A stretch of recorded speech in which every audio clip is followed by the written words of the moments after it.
I cannot believe that it's already been 5 years since I bought my first duplex.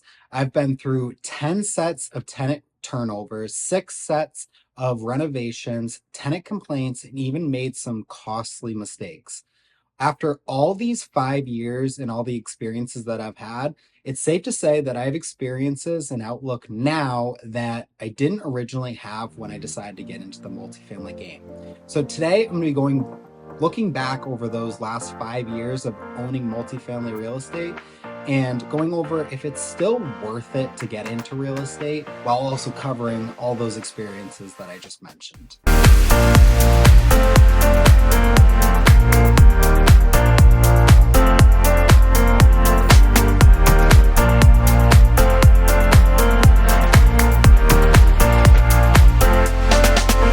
All right, so we're going to sit down to kind of go over some of these experiences and the good of owning real estate. One thing that's great with multifamily real estate is the passive income that it generates. Real estate is known for its ability to generate income as you sleep. So while you continue to work your 9 to 5 job, this is also making you additional money without any added effort. Real estate is also a wonderful, wonderful wealth preserver. Multifamily real estate is no stranger to appreciation and tax benefits. So, as your initial investment in the actual building grows over time, you also get the added benefit of tax deferred or tax free wealth building. So, that alone makes real estate one of the best investment vehicles across all classes and across the board. So, there are obviously some things to look out for, and within real estate, if it's not run properly, it can turn into a nightmare pretty quickly. So, tenants, random expenses, lawsuits, losing money, and complaints are just a few things that have the opportunity to cause a absolute nightmare when it comes to real estate if not handled properly. So personally, right off the bat, I faced issues with tenants. I was a young landlord at the age of 20 and I wasn't even old enough to drink. So trying to garner respect from older tenants was a challenge just in itself for the simple reason of no one wants to take direction from someone that's younger than them. That's just what I experienced. So I inherited tenants that I had to honor the pre-existing lease through maturity.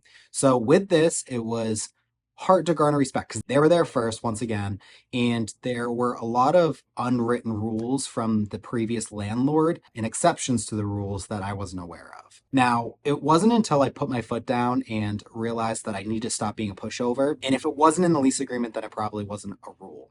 That's the only way I found to have an overall good, respectful relationship with the tenants. But there is one cool thing with real estate where you are the one responsible for making the rules of the property. Now, this is obviously within reason. The tenant still has their own tenant's rights within the actual state statute. Within that, you can run the property however you want. So this means that you can run the property as thin as possible, take every dime that the property generates, or you can run it with a capital expenditure fund, allowing you to kind of funnel some more money back into the property and ideally increase the value of the property. These are two things that you can weigh. I chose the route with the capital expenditure fund to further preserve what my initial investment was, help it appreciate, and also giving me the ability to have a little bit more of a higher rent because I have a nicer property and it's a clean, efficient living space that the tenant can appreciate. But let's talk about buying the property. So I found that a lot of people love the idea of real estate, but don't know that they can actually buy a property sooner than they think. They automatically think, oh, buying a property, can't afford it, can't do it right now. But that's not always the case, especially with multifamily real estate. Multifamily real estate is far easier to buy than a standard single family home. The property produces income, it's actually added to your qualifiable income. So where your standard income may only get you a $300,000 single family house versus it might get you a $500,000 house as a multifamily using the income the property produces towards the actual income that's needed for the debt to income ratio, which in simple is just a metric that lenders use to make sure that you're not overextending yourself and spending every last dime to maintain the property, and but then you don't have any additional income to live off of. For obvious reasons. If you don't have enough money to live off of, it's not sustainable and the property is ultimately going to get foreclosed on. A good rule of thumb is for every $10 you make, $4 of that can be used towards qualifiable debt. So if you make $100,000, then the maximum mortgage payment you can afford is $40,000 a year. Now, this is a huge advantage because appreciation is tied to the total property value. So take the 500 versus $300,000 example, $500,000 being multifamily, $300,000 being single family.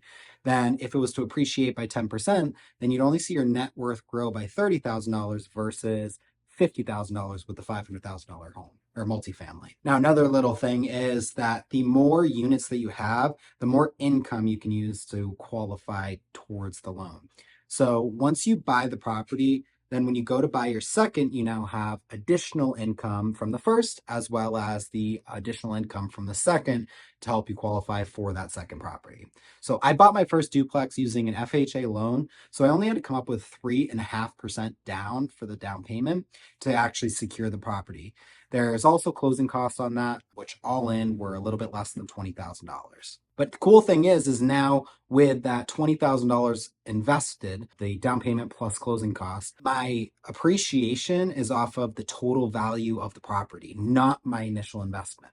So I bought it for $280,000 or 280 and change. So now if it makes 10% per year, that's an additional $28,000 in net worth grown versus my $20,000 that was invested, which is why you can see this is a wonderful ROI or return on investment. But with all this good, there's obviously regrets. Some of my regrets are not putting enough money aside for capital expenditures from the start. So this is basically like an oh shit fund. If something was to break or something was to go wrong, you have this money set aside to account for that and to pay for it versus paying for it out of pocket on your own expense.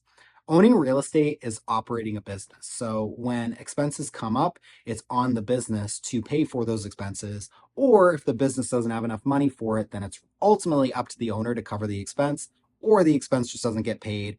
And that can be a whole other can of worms. But this is especially crucial with real estate as the expenses are generally large. New roof is upwards of $10,000. New windows are a similar $10,000. New heating system can be $8,000. So when you plan for these in advance and set aside that capital from the start, it minimizes the stress when the material things start coming due and can prevent you from going underwater and underwater fast. Once again, especially where the expenses in real estate, there's no such thing as a small expense. Now, another regret that I've heard, I personally haven't experienced it, but I kind of wanted to outline it here so it's something that you understand when you buy your first property, is not having taxes and insurance escrowed. So when you buy a house, the mortgage company will give you the option to escrow your taxes and insurance. So basically, it's just included in your monthly mortgage payments. Now, obviously, it increases your monthly payment. However, it prevents the situation of taxes and insurance coming due and you having to ultimately come up with a lump sum at that point in time. It's already accounted for, it's already in escrow, it's already taken care of. It's not, you don't even have to do anything for it, with the exception just pay your monthly mortgage payments.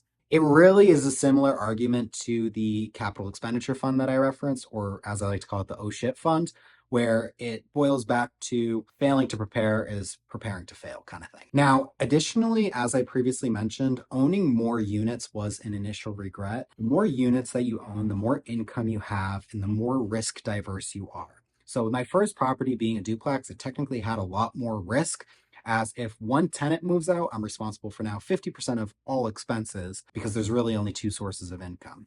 So if your goal is to own a lot of properties, it's far easier to have everything under one roof with one set of systems versus being spread out across a bunch of properties with a bunch of systems that need to be replaced. It just makes things simpler and a lot easier from an accounting perspective as well as for just a maintenance perspective. Setting a game plan for tenant acquisitions is another crucial aspect that I learned the hard way. With my first property, I closed and didn't really have a solid concrete plan on how to deal with tenants. This led to miscommunication in what I was expecting versus what the tenant was used to and had been doing. So this is obviously no fault of the tenant and purely just boils back to not having that concrete plan of setting expectations right out of the gate on my part. But within the last year, I faced another regret, which was not vetting tenants that are currently occupying the property when I adopted the lease. You see, when buying real estate in New Hampshire, once again, you are required to honor the lease that is presently in place for the remainder of the lease's term. So this is all fine until it came the end of the lease term. I needed the tenants to move out so I could fix the place up and ultimately bring it up to market rent. The rent was well below what market is, and it needed to go up a pretty solid amount. So when the end of the lease came, the tenants needed some extra time to move out and find a new place. So I thought this was all no big deal. So I wrote an addendum and extended the current lease that was in place at that point in time. That's where the issue occurred. The tenant left the place an absolute mess and in total shambles.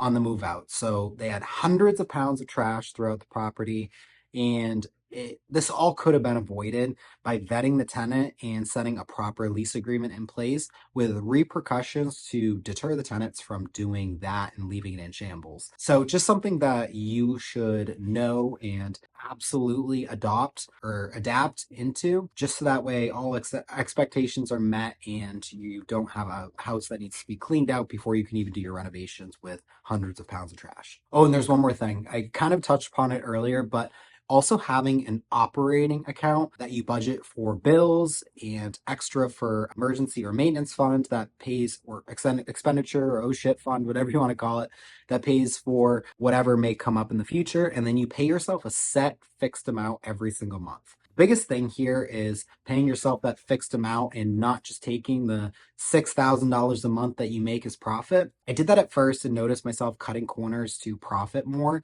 because I didn't want to take the money out of my savings that I've been earning. So ultimately, it deferred maintenance and it prevented me from actually upgrading that first property by doing that.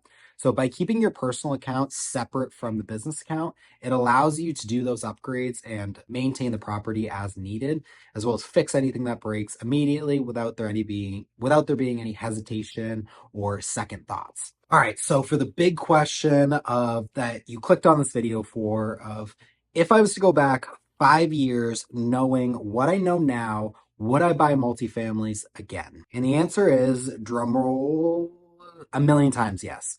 Even with all the mistakes I made in real estate, it has been an incredible learning experience in making money, running a business, and honestly, customer service as well. It has taught me more than any schooling has. And to top it all off, it makes really great money. The three duplexes that I collectively own generate a gross of $11,995 a month. So almost $12,000 a month, which is for the most part fully passive and is money that you make while I sleep, or money I make while I sleep. So that's certainly not to brag. It's just to show you that anyone can do it if they truly wanted. And that's really what I kind of wanted to get across here. I kind of feel like I'm talking to myself 5 years ago, outlining that everything will be fine. You'll come up with solutions to problems. Don't let those hesitations stop you, and just really jump into it with both feet and be prepared to resolve any problem that might come about. It hasn't been nearly as bad as I initially thought, and it has been totally worth it. And no, I didn't have a rich dad that helped me get into real estate. I didn't go to college. I started working fresh out of high school. Actually, I lied. I did go to college for a semester, dropped out because I didn't want the debt and didn't like what I was learning. So I started working immediately at that point in time. I saved every dime. I lived with my parents until I was 20, and until I had enough money saved up, to which I bought that first duplex. I moved out. I lived in one side. I rented out the other and continued to work. And the rest has just been history. So thank you so much for watching. I hope you enjoyed the video. I'll see you in the next one, and go be great.